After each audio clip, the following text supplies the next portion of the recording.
Assalamualaikum warahmatullahi wabarakatuh. Oke, balik lagi sama gua.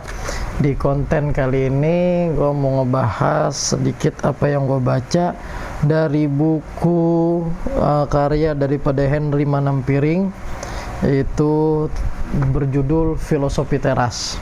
Ya, bisa dibeli di Tokopedia, di toko-toko buku mana aja kalau masih ada. Kalau nggak ada ya udah. Jadi gue mau bahas di sini, filosofi teras itu membahas tentang yang namanya sebuah paham dari seorang filsuf, yang mana pahamnya ini dikasih nama stoicisme atau stoik ya, paham stoik ya. Jadi dari halaman 42 ini, seorang tokoh bernama Epictetus, beliau menjelaskan di dalam bukunya yang berjudul Enchiridion, hal-hal yang ada di bawah kendali kita bersifat merdeka, tidak terikat, tidak terhambat, tetapi hal-hal yang tidak di bawah kendali kita bersifat lemah. Hal-hal yang ada di bawah kendali kita itu bersifat merdeka, tidak terikat dan tidak terhambat. Dan hal-hal yang tidak di bawah kendali kita bersifat lemah, bagaikan budak, terikat, dan esensinya sebenarnya milik orang lain, bukan milik kita. Ya jelas, karena itu di luar kendali kita. Dalam bahasa gampangnya, siap-siap aja kecewa kalau lu terobsesi pada hal-hal di luar kendali lu. Ya. Apa sih maksudnya? Jadi stoicisme mengajarkan bahwa kebahagiaan sejati hanya bisa datang dari hal-hal yang ada di bawah kendali kita, yang di bawah kendali diri kita sendiri. Dengan kata lain, kebahagiaan sejati hanya bisa datang dari dalam. Sebaliknya, kita tidak bisa menggantungkan kebahagiaan dan kedamaian sejati kepada hal-hal yang tidak bisa kita kendalikan. Menggantungkan kebahagiaan pada hal-hal yang tidak bisa kita kendalikan, seperti perlakuan orang lain, opini orang lain, pendapat orang lain, status dan popularitas, kekayaan dan lainnya, adalah tidak rasional. Tidak rasional itu maksudnya, tidak rasional itu yang nggak masuk akal. Kita harus menggantungkan kebahagiaan kita kepada hal-hal yang semacam itu, opini orang lain, pendapat orang lain, omongan orang lain, kekayaan, harta benda, popularitas, tenaran, bahkan kesehatan. Menggantungkan kebahagiaan pada hal-hal yang di luar kendali kita itu tidak rasional, karena bagaimana kita bisa benar-benar bahagia jika pencapaian akan hal-hal tersebut tidak sepenuhnya berada di tangan kita. Pencapaian akan hal-hal tersebut tidak sepenuhnya berada di tangan kita, ya kan? Seperti kekayaan, kesehatan, ketenaran, popularitas, persahabatan, pertemanan, itu semuanya di bawah kendali kita. Kita maunya kita tetap kaya, kita maunya ekonomi kita itu tetap naik, kita maunya ketenaran kita itu, popularitas kita itu tetap atau bahkan naik, makin populer. Kita maunya persahabatan kita itu berjalan langgeng, pertemanan kita itu secara terus menerus, kontinu, susah senang bareng-bareng. Kesehatan kita itu kita maunya tetap sehat. Itu kita maunya, tapi tetap itu di luar kendali kita. Atau dalam bahasa simpelnya, mungkin kita sering dengar, kita nih manusia hanya bisa berencana, yang menentukan itu tetap Allah Subhanahu wa taala, yakni Tuhan yang Maha Esa, begitu. Disinilah pentingnya memahami bahwa kendali bukan hanya soal kemampuan kita memperoleh, tetapi juga mempertahankan. Nah, kenyataannya kekayaan, ketenaran, dan kesehatan memang bisa diusahakan untuk dimiliki. Ya, kekayaan kita bisa usahakan untuk dimiliki. Ketenaran, kesehatan, kita masih bisa usahakan itu. Tapi mempertahankan, setelah kita mengusahakan itu dan mungkin mendapatkannya, apakah mempertahankannya kita bisa? Ya. Atau sesungguhnya semua itu adalah hal-hal yang sangat rapuh, ringkih, mudah lenyap bagi asap rokok disedot pemurni udara. Kita bahas dari segi kekayaan. Kekayaan bisa lenyap dalam sekejap. Rumah, mobil, atau tas mewah kita bisa terbakar, tabrakan, atau dicuri. Bisnis kita bisa bangkrut atau disita pemerintah. Bencana alam bisa melenyapkan properti kita dalam sekejap. Pasar saham dan investasi lain kita bisa merosot mendadak. Kita berpikir orang tua kita tajir melintir. sampai tiba-tiba suatu hari rumah kita kedatangan tamu dengan rompi orange KPK. Sesungguhnya kekayaan bisa dibangun, tetapi mempertahankannya tidak semudah itu. Jadi kita di sini diajak berpikir, ya kan? Diajak berpikir karena kekayaan, harta, benda itu bisa kita cari, bisa kita usahakan. Tapi ketika kita memiliki itu semua, kita harus sadar bahwasanya itu hanyalah titipan Tuhan. Itu hanyalah titipan Allah Subhanahu wa taala, titipan untuk kita jaga. Dan itu bukan milik kita. Sewaktu-waktu Allah minta, ya Allah, kita harus siap untuk mengembalikannya. Begitu. Jangan mau apa-apa itu walaupun misalnya sertifikatnya milik kita, tapi itu bisa lenyap. Karena kekayaan itu ternyata adalah suatu hal yang ringkih, yang mudah rapuh, ya kan? Kita mau sekuat tenaga mempertahankannya, tapi kalau emang udah wayanya bukan milik kita, ya udah, entah itu kita jatuh miskin, kita bangkrut, kita main saham yang selama ini sahamnya kita naik terus bisa jatuh, anjlok, saham turun, ya kan? Itu kan semua di luar kendali kita. Apa yang bikin saham naik, apa yang bikin saham turun, itu kan semua di luar kendali kita. Bahkan sekelas Menteri Keuangan aja belum tentu bisa dia untuk mengendalikan bagaimana ekonomi itu tetap naik dan tidak turun. Dia hanya bisa menjalankan prosedurnya aja. Bagaimana nanti di lapangan itu kan ya lihat nanti aja bagaimana keadaannya. Begitu, hanya bisa mengusahakannya saja. Tapi itu di luar kendali kita. Kita hanya bisa berusaha. Nah, itu dari segi kekayaan, kemewahan yang kita punya, harta, benda. Dari segi ketenaran, yakinkah kita bisa sepenuhnya mempertahankan ketenaran? Popularitas yang dibangun bertahun-tahun dengan susah payah bisa lenyap dalam sekejap hanya karena salah omong. Ya. Kalau di dalam hadis Nabi dikatakan, salamatul insan fi hifzil lisan. Selamatnya seseorang itu bergantung bagaimana dia menjaga lisannya, menjaga omongannya, ya kan?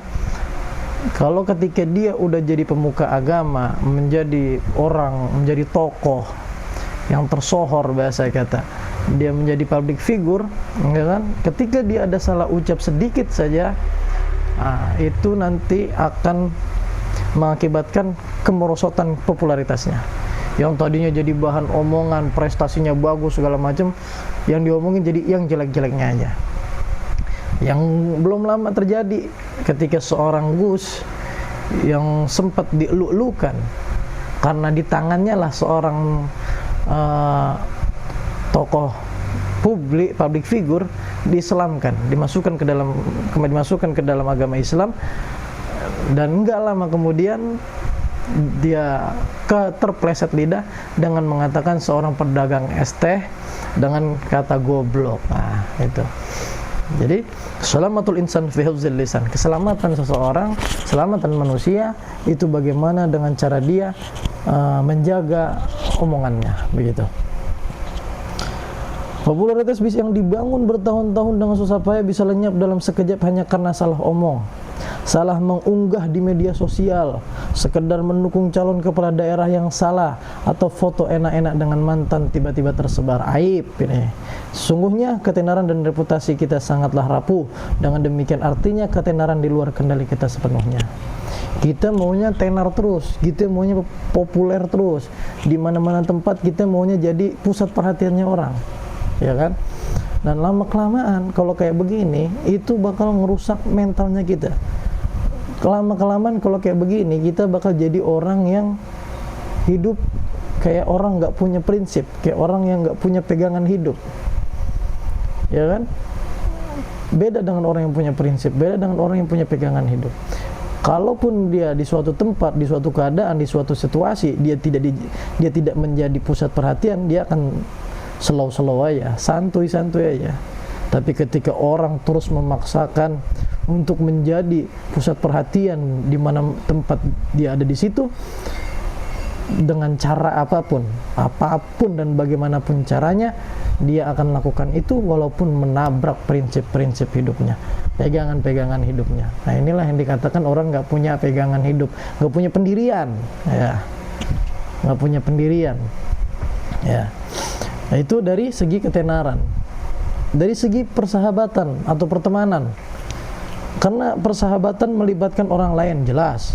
Kalau persahabatan itu udah pastikan dua arah, kita dan teman kita, teman-teman kita, kawan-kawan kita, sahabat-sahabat kita. Ya, sudah jelas hal ini di luar kendali kita. Sudah jelas hal ini di luar kendali kita, karena kita mengendalikan diri kita aja susah. Bagaimana mengendalikan apa maunya teman-teman kita, sahabat-sahabat kita. Walaupun kita udah melakukan segala upaya untuk mempertahankannya, kita udah respect sama dia, kita udah bersikap jujur, menghormati, menghargai, dan berusaha menyenangkan teman, tetapi tetap saja persahabatan bisa menjadi dingin dan mati karena satu dan lain hal. Misalnya sama-sama naksir orang yang sama. Banyak terjadi. Kita maunya nih sahabatan dari kecil sampai tua, dari kecil sampai mati. Kita maunya nih sahabatan susah seneng bareng-bareng mulu gitu kan, sampai dari belum nikah sampai udah nikah. Tapi kan nyatanya ternyata ketika dijalanin bisa berpisah, bisa jadi berantem, bisa yang tadinya jadi dari kawan menjadi lawan, bisa gara-gara apa? Satu dan lain hal banyak alasannya. Yang di buku ini dikatakan sama-sama naksir orang yang sama, atau bisa jadi karena persoalan uang, bisa jadi salah paham, salah persepsi, beda pendapat, berdebat, ya kan? Ya, bisa jadi hal yang semacam itu. Jadi pertemanan aja itu di luar kendalinya kita. Kita maunya bareng-bareng terus, tapi ke depannya ternyata karena satu lain hal ya harus berpisah, harus berantem, harus diam-diaman gitu. Dan dari faktor kesehatan, ini pasti bagian yang paling membingungkan, tetapi sangat mudah dijelaskan. Mengapa kesehatan tidak termasuk hal yang bisa kita kendalikan? Bayangkan skenario ini. Nah, kita disuruh ngebayang-bayangin nih. Seseorang hidup sangat sehat, menjaga makanan, tidak merokok, apalagi narkoba, tidak mabuk-mabukan, olahraga teratur, mencukur bulu ketiak setiap minggu, dan semua kebiasaan sehat lainnya. Namun suatu hari dia didiagnosis menderita kanker yang menurut pengetahuan medis sampai saat ini masih bisa dipengaruhi karena faktor keturunan atau genetik. Atau orang yang melakukan traveling ke belahan dunia lain dan terinfeksi dengan kuman setempat, terinfeksi dengan virus setempat. Atau orang yang sedang lari pagi dan tiba-tiba ditabrak secara tidak sengaja oleh anak muda yang baru pulang party dalam keadaan mabuk, dan pada akhirnya orang tersebut menderita cacat seumur hidup. Sesungguhnya sama seperti kekayaan, ketenaran, kesehatan sewaktu-waktu bisa direnggut oleh nasib. Kita nih udah berusaha segala macam dari muda, misalnya mengurangi mengkonsumsi yang manis-manis, mengurangi yang mengkonsumsi yang santan-santan biar nggak darah tinggi, biar nggak penyakit gula. Tapi mau kita mencegah bagaimanapun, itu yang namanya kesehatan tetap di luar kendali kita. Karena kita masih bisa sakit karena faktor genetik, karena keturunan orang tua kita. Orang tua kita punya penyakit gula, ya bisa jadi otomatis nanti kita punya penyakit gula. Orang tua kita punya penyakit darah tinggi, stroke, ya bisa jadi nanti kita bakal ada penyakit demikian juga. Ya cuman balik lagi, kita hanya bisa mencegah, tapi kedepannya kita nggak tahu seperti apa. Apa yang kita cegah itu tetap sampai kepada kita atau enggak, itu kita berpasrah diri, bertawakal kepada Allah Subhanahu wa taala. Ini kita bahas filsuf Yunani, filsafat Yunani Romawi kuno untuk mental tangguh masa kini, cuman disisip-sisipin segi-segi agamanya dikit. Karena gue suka baca buku ini tuh karena gue ngelihatnya, ketika gue baca, bukan gue lihat, ketika gue ngebacanya itu rada sinkron dengan apa yang diajarkan oleh agama Islam. Ya, itu tadi kita bahas dari segi kekayaan, dari segi ketenaran, dari segi persahabatan, pertemanan, dan dari segi kesehatan. Ternyata kekayaan, ketenaran, persahabatan, dan kesehatan itu adalah hal-hal yang di luar kendalinya kita. Yang mana kalau kita menggantungkan kebahagiaan kepada hal-hal yang tersebut, kita bisa dikatakan jong, salah besar. salah besar. Karena kita tidak sepantasnya menggantungkan kebahagiaan kita kepada kekayaan, kepada orang lain, kepada teman-teman kita, kepada pacar kita, pasangan kita. Itu hal-hal yang tabu, tidak rasional. Karena kebahagiaan kita itu bisa datang dari dalam diri kita sendiri, dari hal-hal yang bisa kita kendalikan. Seperti itu. Ntar benerin mic dulu.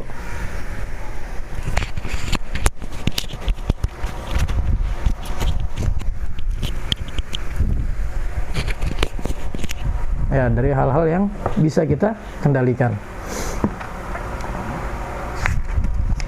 Kita bisa kehilangan karir, reputasi, status, pacar, maupun harta dalam sekejap. Maka tidak masuk akal untuk menggantungkan kebahagiaan pada hal-hal tersebut. Filsuf setua mengambil pendekatan yang sangat logis. Ngapain lu harus bahagia untuk sesuatu yang sewaktu-waktu bisa hilang? Karir kita sewaktu-waktu kita bisa dipecat. Entah dipecat karena hal apapun itu, difitnah, melakukan sebuah kesalahan, atasan kita nggak suka sama kita, kerja kita jelek, ya kan? Kekayaan, kita bahagia dengan mobil yang kita punya, bisa kita tabrakan depan di kemudian hari, ya kan? Bisa terbakar, dicuri, ya kan? Nah, dengan pacar kita, dengan kawan kita bisa berantem, masih bisa putus, yang nikah masih bisa bercerai, ya kan? Intinya di sini mengajarkan kita nggak boleh menggantungkan kebahagiaan kita kepada orang lain dan benda apapun, apa yang kita punya, mobil segala macam. Kita nggak boleh menggantungkan kebahagiaan kita dengan hal-hal yang semacam itu, yang karena sesungguhnya hal-hal yang semacam itu sewaktu-waktu bisa hilang. Dan kita harus siap. Bukannya kita di sini membicarakan, oh lu berarti nggak bersyukur punya mobil, punya rumah, punya pacar, punya istri, punya suami. Bukan. Lebih kepada mengantisipasi agar nanti ke depannya memindset otak kita nih bahwa hal-hal ini nih yang tadi saya sebutin itu bisa hilang.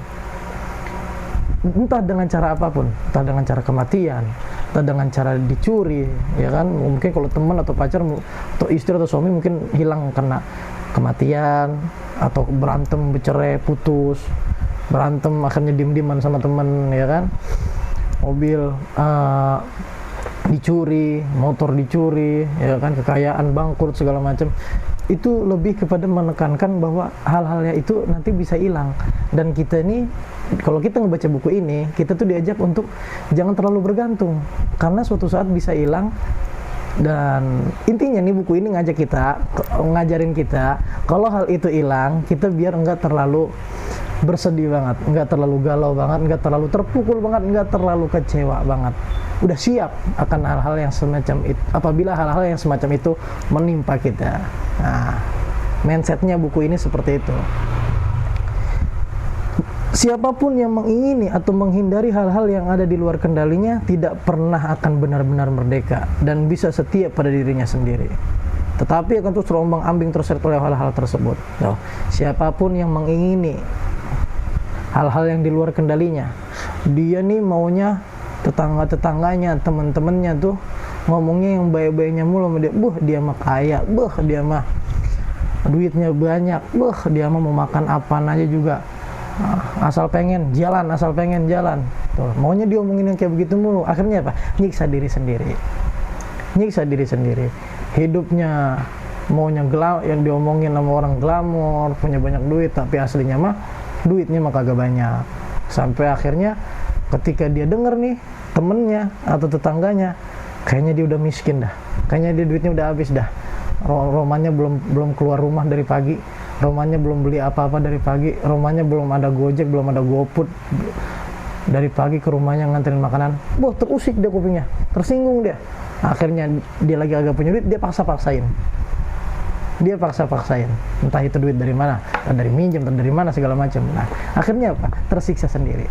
Makanya kita nih nggak boleh, di buku ini dijelasin opini orang lain, pendapat orang lain. Kita nggak boleh menggantungkan kebahagiaan kita itu kepada dia. Biarin aja.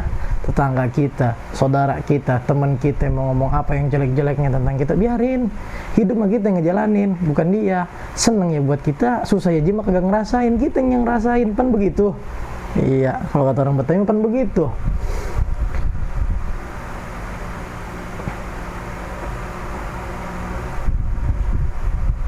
Menarik di sini bahwa Epictetus menggunakan kata mengingini dan menghindari bersamaan.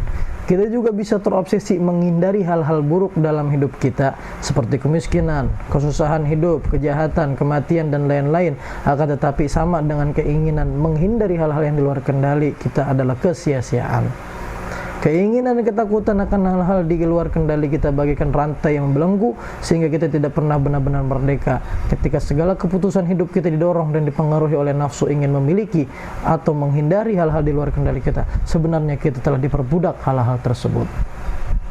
Mudah-mudahan bisa dipahamin. Kalau lu nggak bisa pahamin, lu ulang-ulang lagi aja tuh bahasa katanya sampai lu paham sama apa yang dikatakan di buku ini. Keberanian dan menahan diri adalah 2 dari 4 keutamaan dalam filosofi teras atau stoik yang cocok untuk menghadapi hal-hal di luar kendali hal-hal di luar kendali kita. Manusia yang rasional diharapkan bisa menahan diri dari keinginan hal-hal di luar kendali kita. Harta benda, reputasi, kenikmatan ragawi seperti makanan, minuman, seks, dan kesehatan. Sebaliknya, keberanian timbul karena kita sadar kebahagiaan kita tidak bergantung pada hal-hal di luar kendali kita. Tuh. Keberanian timbul karena kita sadar kebahagiaan kita tidak tergantung pada hal-hal di luar kendali kita. Jadi tetangga mau ngomong apa, saudara mau ngomong apa, teman mau ngomong apa juga, sak bodoh teuing, bodoh amat. Hidup memang begini-begini, hidup gue, biarin. Apa yang menimpa gue, enggak menimpa lu ya syukur, begitu. Biarin aja. Itu kan pede namanya kita kan. Ya, tapi kalau kita terlalu mikirin dia, kagak pede kita, keluar aja malu. Ketemu orang aja malu, kan begitu. Berarti stoikisme ini mengajarkan pasrah? Oh enggak. Stoicisme mengajarkan kita untuk pasrah pada keadaan? Sama sekali tidak. Di semua situasi, bahkan saat kita merasa tidak ada kendali sekalipun, selalu ada bagian di dalam diri kita yang tetap merdeka, yaitu pikiran dan persepsi. Ada sebuah analogi menarik di dalam literatur stoicisme yang menjelaskan tentang kemerdekaan di dalam situasi yang tidak bisa kita kendalikan. Bayangkan, di dalam buku ini kita suruh ngebayangin. Bayangin dulu, bayangin. Anjing yang terikat lehernya ke sebuah gerobak. Nah, anjing nih yang kalau lu pada suka lihat tuh orang-orang komplek yang jalan-jalan bawa-bawa anjing tuh kan pakai ikatan leher tuh. Nah, anjing yang terikat lehernya ke sebuah gerobak. Nah, bedanya ini ikatan lehernya tuh, tali lehernya diikat di sebuah gerobak. Saat gerobak bergerak, anjing ini punya pilihan. Ketika gerobak ini bergerak, anjingnya lagi duduk nih, cuman kan lehernya keikat. Ketika gerobaknya bergerak, anjing ini punya pilihan. Pilihan pertama, dia bisa ngotot pergi berlawanan arah dengan si gerobak, yang hasilnya adalah lelah. Karena dia tidak mungkin bisa menang melawan gerobak itu, dan lehernya akan tercekik sampai tersengal-sengal, bahkan bisa mati. Ya kan? Ketika gerobaknya jalan ke sono, anjingnya maunya berlawanan arah, ngelawan. Dia nggak mau. Gerobaknya ke sono, dia mau ke sono. Nggak mau, gua kagak mau ngikutin gerobak, katanya begitu. Gua mau lawan nih arus, katanya begitu. Bahasa katanya. Dia tersiksa karena ikatan lehernya nyangkut di gerobak. Yang ada dia tercekik, ketarik-tarik lehernya, napasnya tersengal-sengal, sesak napas, susah napas, akhirnya mati. Kan begitu. Itu pilihan pertama. Pilihan pertama lebih kepada menderita. Dia mau lawan arus, tapi bakal menderita, bakal susah hidupnya, bakal payah. Pilihan kedua, dia bisa memilih untuk berjalan mengikuti arah dan kecepatan si gerobak tanpa harus tercekik, nggak harus menderita, nggak harus bersusah payah. Bahkan dia masih bisa menikmati pemandangan jalan dan bergenitria dengan anjing lain di jalan. Ketika anjing ini melawan hal-hal yang di luar kendalinya, dalam hal ini adalah gerobak yang berjalan, ya kan, dia hanya menemui penderitaan. Ketika nih anjing melawan arusnya gerobak, ya kan, gerobak maunya ke kiri, dia maunya ke kanan, itu malah menjadi penderitaan buat dia. Karena akan menimbulkan tali lehernya itu menarik dia, mencekik dia, ya kan, menderita dia, susah napas dia, susah hidup dia, ya kan. Karena dia nggak bisa mengendalikan gerobak. Yang adanya gerobak itu yang bisa mengendalikan dia, karena tali lehernya ada di gerobak. Begitu, bukan tali gerobaknya ada di leher si anjing, bukan. Tapi talinya si anjing ada di leher, tali lehernya si anjing ada di gerobak. Ya, jadi gerobak yang mengendalikan si anjing, bukan anjing yang mengendalikan si gerobak, kan begitu. Ketika anjing melawan hal-hal yang di luar kendalinya, yang tidak bisa dia kendalikan, dalam hal ini adalah gerobak yang berjalan, dia hanya menemui penderitaan. Namun ketika dia memfokuskan pada hal yang bisa dikendalikan, yaitu mengikuti gerobak, menikmati pemandangan sambil mengedipkan mata pada anjing-anjing lain, dia tetap bisa merasa bahagia. Tuh. Jadi ada dua pilihan. Kita ini hidup ada dua pilihan. Pilihan pertama, kita mau lawan arus, yang nantinya bakal membuat kita makin susah, membuat kita makin menderita, membuat kita mati cepat, sakit cepat, ya kan? Atau kita mau ngikutin arusnya hidup kita, ya. Dengan artian kalau kita ngikutin arusnya hidup kita, ya kita masih bisa menikmati segala apa yang terjadi, meskipun itu hanya kenikmatan-kenikmatan apa yang terjadi, meskipun itu hanya sedikit. Seperti yang tadi digambarkan oleh si anjing tadi, dia ngikutin arahnya gerobak, ya, dia nggak tercekek, dan dia masih bisa melihat pemandangan-pemandangan indah sepanjang dia jalan ngikutin gerobak itu, dan dia masih bisa ketemu sama anjing-anjing lain, masih bisa bertegur sapa dengan anjing-anjing lain, bergenit ria dengan anjing-anjing lain, ya. Nah, jadi saya teringat dengan ungkapan seorang ustadz kondang, ustadz TV, itu namanya Ustadz Abdurrahman Jailani, atau yang beliau sering dipanggil Ujai, Ustadz Ujai. Apa kata beliau? Moto hidupnya beliau tuh ikutin Allah aja. Jadi apa maunya Allah, kita ikutin. Allah maunya hari ini kita senang, ya syukur alhamdulillah, kita lakuin, ya, kita senang-senang hari ini, kita terima. Kalau Allah maunya hari ini kita bersusah payah, bersedih, ya udah, kita terima dengan lapang dada, begitu. Semoga bermanfaat apa yang saya jelasin ini, dan semoga mudah untuk dipahami. Jangan lupa untuk like dan subscribe, dukung channel ini terus menerus secara kontinu. Wallahul muwaffiq ila aqwamit thoriq. Wassalamualaikum warahmatullahi wabarakatuh.